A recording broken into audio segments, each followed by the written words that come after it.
Right, I'm not going to muck about with you.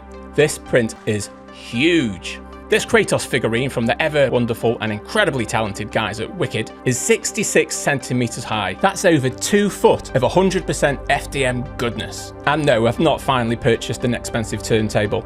That's me pushing it around by hand. So join me as I show you the whole process from prep, print and prime, some things I'm proud of, and some things I'm not so proud of. Okay then, let's crack on. Okay, so because this is a Crackfox video, it's 100% FDM, which actually might change in the near future, but I can't tell you why just yet. It's all about having a look at the STL in Blender and seeing how much I can muck about with it. And the reason I feel compelled to have a medal with it is because as amazing as these STLs are, they're definitely not very sympathetic to FDM printing. In fact, they're really geared toward resin printing. So as you can see in the comparison here, the supplied STL has 23 parts, which I then butcher into 48 parts. And yes, this takes ages. But because I'm a bit of a sadomasochist, I actually quite enjoy it. I look at cutting up these STLs as a kind of personal challenge. And what I'm really looking at in these challenges is all the difficult details that would be easy with a resin printer, but is going to be hard with an FDM printer. You want to make sure that everything's going to be supported correctly, and there's not going to be too many key parts that are overhanging or bridges. I'm cutting them up in such a way that there's a flat bottom to put onto the build plate to make sure everything sticks to the build plate correctly, and everything's got a great chance of coming out with the best detail, the best orientation, and the best support. And that guy's head was a great example because his beard was so complicated, I had to make sure it's printing facing straight up. The purse and the money bag I just cut in half. His groinal area, now that needed a bit more of a fondle. But actually, it turned out not to be that difficult, I just turned it upside down, as I prayed to the gods of war that it would actually work. Now with the body sections, I just sliced them in two vertically. And actually that was a bit of a mistake, because even though I thought that I would be hiding the seam, it meant that things like the abs would be pointing vertically. So the front parts of the abs would be the last thing to print. And it's the last layers that always show the print layers the most. So that's another thing to consider that confines your choice of cuts and orientation just that little bit more. The forearm just needed cutting into because there was no flat surfaces to start your prints from. And for the axe, well, I just thought I'll try cutting it horizontally and then giving my super glue parts alignment skills a bit of a test later down the line. With his head, I figured, well, I'll try through the beard because it might be a busy area so people won't see the seam that much. And sometimes you need more than just one cut. Maybe you need 2 or 3 pieces in order to get the right orientation. Like his left forearm that needed cutting in 3 to make sure his hands and fingers would be printed in a way that I thought would work. The shield was simply split in 2 to make sure that those areas of detail could be printed vertically without supports. Now the swords was actually a big challenge because it's 2 swords stuck together. So I managed to separate them into 2 separate swords and cut each one into 3 pieces. The last few bits were pretty self-explanatory, just cut the handle off the knife and turned the sheath upside down on the build plate. With this particular monolith rock, I actually cut a slice out in the middle so that I could angle the front face back a little bit so that the runes wouldn't need any tiny supports of any kind. So as you can see, a lot of work goes into it, and if you want to know how I actually cut them up using booleans, just head over and take a look at my final video in the Predator Bust series, where I show you what booleans are and what they do. So finally over into Bambu Studio on the H2D that I've got, and the reason why I love FDM so much is that I can print things really big, like far bigger than I can do with resin. But as you can see, everything's got a solid surface to print from, and all the difficult details are pointing into the air, and there's not much need for too much crazy supporting. Now on to the all-important settings. And because I had some layer adhesion issues when I first got the H2D, I thought I'd play it safe and just up the temperature of the build plate a little bit. And this profile I actually use for the BIQU Cryogrip Glacier. And if you want anything from BIQU, they reached out to me to give me an affiliate link that's in the description below. I do get a small commission if you buy anything from them using the link, and it all goes to support my channel. Thank you very much, BIQU. So as I'm said, I'm using the Bambu Lab H2D. I'm using Bambu's PLA mat that are fully calibrated to an offset of 1.026.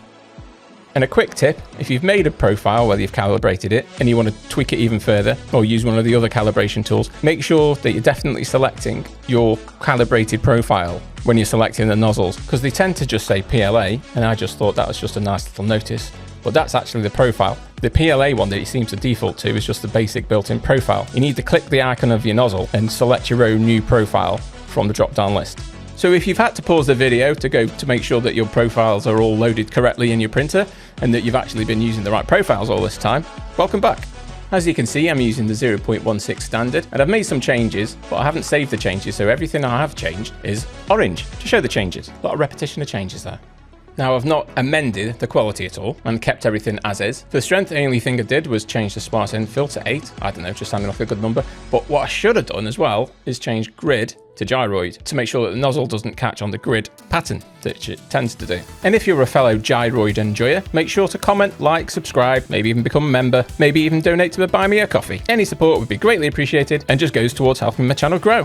In speed, the only thing I changed was the initial layer because ChatGPT said it would help with my layer adhesion issues, but everything else stayed pretty much as God intended. With supports, I do like using tree hybrid, so you get the benefits of trees just for all the fiddly bits, but when there's big flat overhangs, it reverts to standard supports. But the one thing I do always do is both the Z heights, the top and the bottom, is put this to about double your layer height, and that means that the supports work, but they're an absolute doddle to get off. Now it might be a bit overkill for some things, but I do always tend to put a brim on, which helps stop things curling up off the build plate when it cools, and it helps all the tree supports sort of adhere to the plate because they're all sort of joined together in a big messy brimage action. And as you can see, it's going to take just over 1 day, which isn't so bad actually for such a loaded build plate that's actually quite a big build plate as well. And just notice there on the right hand side that the right nozzle says PLA. I don't know if I checked that when I printed this to make sure that I changed it to the right profile, but it printed out fine anyway, so who cares. I then changed to the 0.2 nozzle to give that a go, and it's reduced the temperature of the BIQU Glacier build plate to 50 because everything printed at 55 perfectly fine, so I'm going to keep bringing the temperature down until I find its sweet spot. As you might have spotted, that the name of this profile actually includes ChatGPT because it told me a couple of settings like the Z hop changing to 0.6 and the retraction speed to 30 that might help me get decent prints. I use tree hybrid support, and here are my speed settings, just in case anything did get changed. But I don't think too much did. Just on the subject of ChatGPT, I've been using it quite a lot actually, showing it either pictures of my prints and the painting to get it to give me tips on what colours to be using because I'm slightly colourblind, but also to check over my settings and give any suggestions, and it's been brilliant.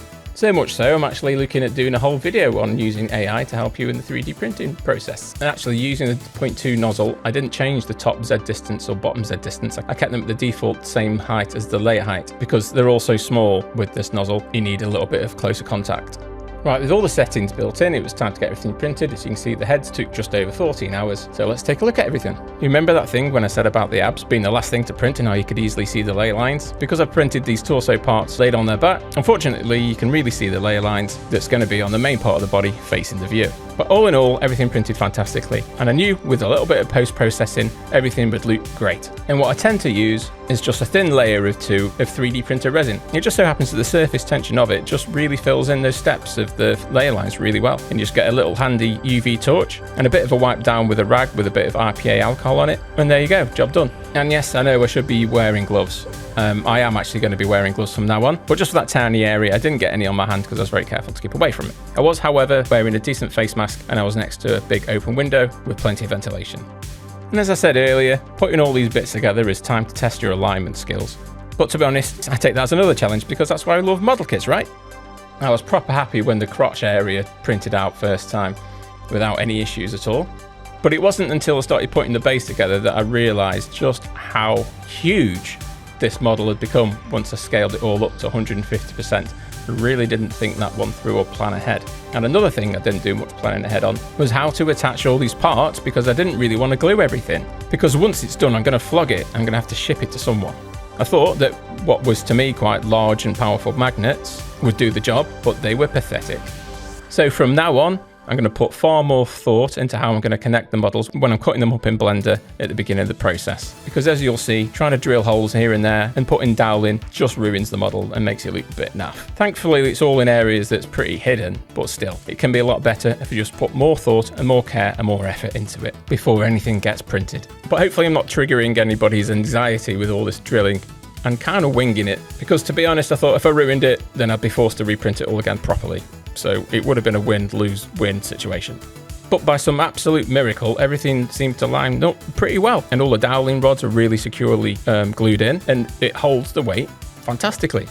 The thought occurs to me actually that trying to do all this in Blender beforehand and putting all the holes for dowels and stuff like that, well, most of the time when you get the STLs, it's all in separate pieces, so you have to go through the whole process of lining all the parts up together again and making sure that all your holes and everything are going to line up, and then you're not accounting for anything kind of shrinking or that you were accurate with it. So I don't know, there's going to be a trade-off here and there depending on which way you go.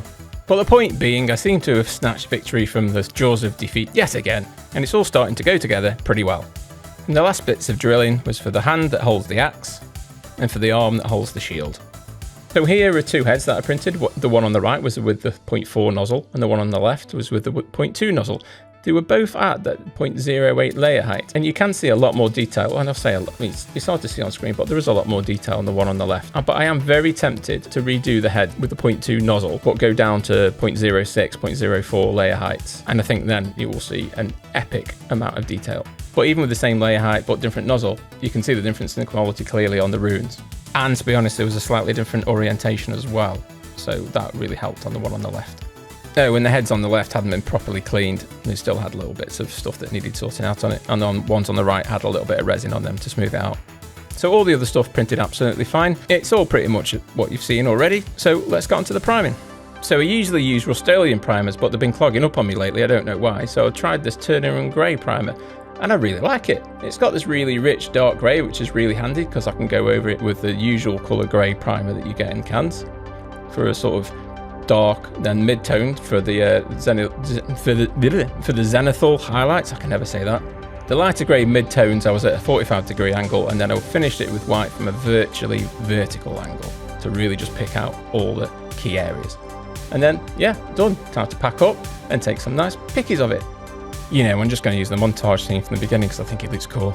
So before you go, make sure you check out my channel with loads of other videos of me cutting up all kinds of different STLs in all kinds of strange and intricate ways. And then some of them I actually get to paint. Right, I'll catch you later.